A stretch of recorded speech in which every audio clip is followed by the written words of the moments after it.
চীনে ট্রাক এখন আর শুধু রাস্তাতেই চলবে না, বিমান রূপে উড়বে আকাশেও।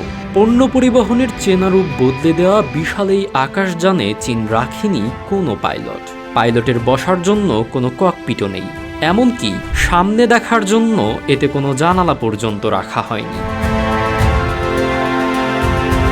HS-200 মডেলের এই স্বয়ংক্রিয় যানের ভেতরে 18 ঘনমিটারের বিশাল জায়গা রয়েছে, যেখানে অনায়াসেই 1.5 টন মালামাল বহন করা যাবে। ঘন্টায় 310 কিলোমিটার গতিতে ছুটে এটি একটানা 360 কিলোমিটার পথ পাড়ি দিতে সক্ষম।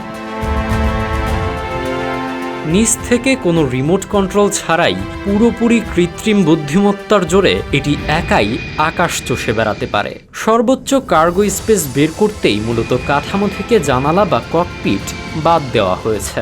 বিশেষ এই বিমানে সামনে দেখার কাজ করে অত্যাধুনিক সেন্সর, যা চারপাশ স্ক্যান করে নিখুঁত গন্তব্য চিনে নেয়। মানুষের সুরক্ষা ব্যবস্থা না থাকায় এর পরিবহন খরচ সাধারণ বিমানের মাত্র 3 ভাগের 1 ভাগ।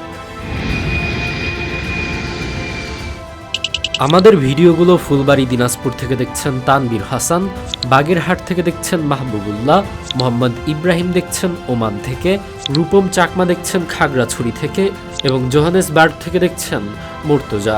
আপনি কোথা থেকে দেখছেন তা জানিয়ে দিন কমেন্ট বক্সে। আকাশে বজ্রপাত বা প্রচণ্ড শিলাবৃষ্টি শুরু হলে যানটি নিজস্ব ক্ষমতায় দুর্যোগ সামাল দিতে পারবে।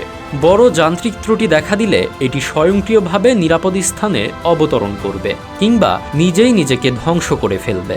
রাস্তার ট্রাকের মতো বিরামহীন চলতে পারায় প্রস্তুতকারক দল একে উড়ন্ত ট্রাক তকমা দিয়েছে, যার বাণিজ্যিক যাত্রা শুরু হবে 2027 সালের শেষে।